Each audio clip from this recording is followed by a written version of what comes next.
Recently, I did a video ranking the tutorial plants in Plants vs Zombies 2, and now it's time to re-rank the modern day plants. This comes after my dumb choice to rank the tutorial and modern day plants together when I did the original list, so in this video we'll be getting even more shadows than a terrible Sega spin-off game from 2005.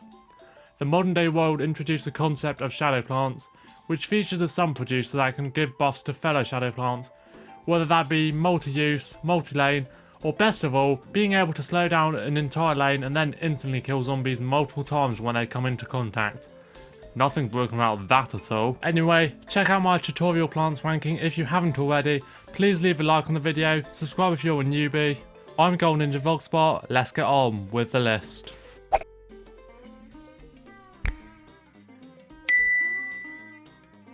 Taking the lowest spot is the Nightshade. Pretty easy placement this is. I've never liked him and consider him to be the precursor to the plants of today that are just way more complicated than they need to be. When unpowered, he is essentially a budget bong choy that can only attack 3 times, so he offers something for his cheap price. But then again, so many other plants can do this more efficiently. When powered, he fires at range and can regrow his leaves after firing them, although at range he does far less damage and takes a considerable amount of time to reload, so his damage output isn't as strong as it may seem.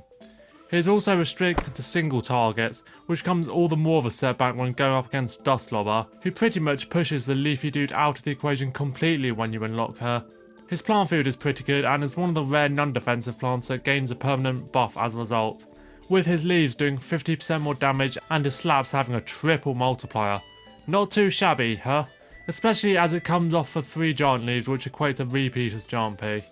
However, there are many substantially better single target plants the game has to offer, and considering the power of pretty much every other shadow plant, Nightshade is doomed for the bottom spot. 4th spot goes to Grimrose. Now this placement hurts because this guy is my favourite modern day plant, and has been pretty much since I first used it, but I just couldn't rank it above the other 3. I find the Grimrose to be really fun and one of the most underrated plants in the game, benefiting with the Moonflower's power yet not depending on her as much as some other shadow plants. The guy is a simple instant kill that pretty much phases out other single killers like Potato Mine and Chili Bean, and immediately removes zombies from the field, meaning they are effective in modes like Arena and Penny's Pursuit because they kill zombies no matter how much health they have. Keep in mind that they target the strongest zombie in their lane, which is usually a benefit as it doesn't have to be used up close, although sometimes you might want to take out another that is more of a threat in that moment, i.e. an explorer about to burn your defensive plant. Furthermore, unlike several other plants, they are capable of taking out large zombies such as zombie balls. However, they still cannot kill machines and gargs, instead they merely damage them. The 75 sun cost seems a bit pushing if using them unpowered, but it has a nice little workaround where you can dig it up after attacking to get a sun refund. Of course, while it's still good without Moonflower, having it drag 3 zombies before disappearing is a nice advantage. It's an excellent counter to All-Stars, which is where the overall superior Shadow-Shroom falls short. The biggest disadvantage to Grimrose is that his plant food is terrible, simply dragging the toughest zombie on the lawn. This doesn't use up one of its charges, but it's extremely underwhelming when you can, you know, just plant another Grimrose in the correct lane. Overall though, massively slept on plant. Speaking of powerful plants with crap plant foods, we have the Moonflower, the beating heart of the shadow plants, even though she doesn't have a heart. You know, being a plant that isn't a blooming heart herself. The tower defense version of the Shadow Flower is pretty much the ultimate strength in numbers plant. That's actually good. Sorry, not sorry, Lightning Reed mains. The Moonflower operates on a system where she starts off like a freshly planted sunshroom, producing 25 sun. This increases for every shadow plant placed adjacent to her, eventually producing 100 sun. Not only that, but she powers other shadow plants and is crucial for the use of some of them. Sounds like you can't really go wrong with this plant, right? Unfortunately, she has a few major weaknesses. First of all, as the lead into this entry suggests, her plant food is awful, simply producing her regular value of sun depending on how many other shadow plants are around her, and gaining a weak force field.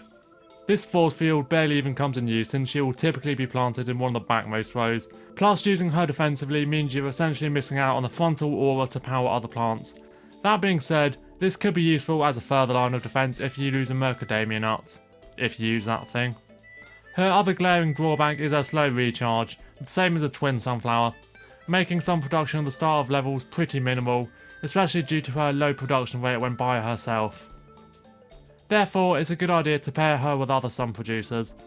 All in all, despite struggling in the early game, Moonflower is a potent sun producer that particularly shines when stacked up and powering other shadow plants.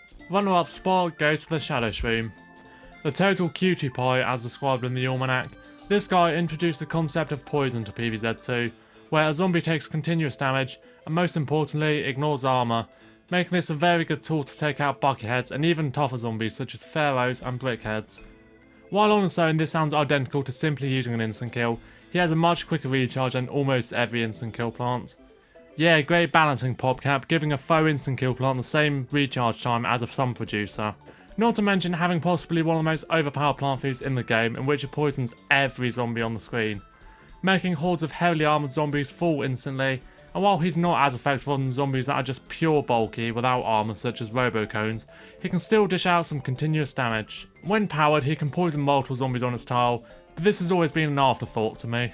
The Shroom was superseded by Goopy Shooter, who can keep on attacking zombies so the poison never goes away, but he's still good if you only need to poison single targets or want a cheap option, plus his plant food is pretty much better than Goopy's single lane of goop. Ailment also exists, who can poison the whole screen, but still a mint so still recharges slowly, and overall Shadow-Shroom is a very solid plant. Taking the golden crown is the Dusk Lobber, a crowd destroying beast that I criminally underscored in my original list. The Dusk Time Lobber doesn't sound very powerful, given it simply lobs explosive buds. On her own she's just passable, but where she really shines is when powered, as she basically becomes a 3-peater, but much better.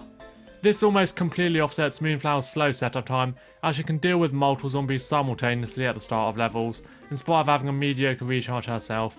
And combined with her already insane 3x3 splash radius, with splash shots hitting almost as much as direct hits, even just a column of them can wreak havoc across the lawn, demolishing groups of weaker zombies and also punishing tougher threats. A column of Moonflowers with a column of lobbers on either side, that's game, more or less. Some would even consider her the best attacking adventure plant in the game. I definitely don't agree with that, as she does have a couple of setbacks. First of all, she pretty much depends on the Moonflower, so isn't very good when you can't use some producers.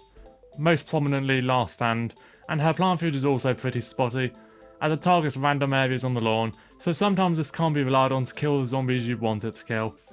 However, the top pick of this list wasn't very difficult to decide at all, with the Dusk Lobber reigning supreme for her overwhelming strengths.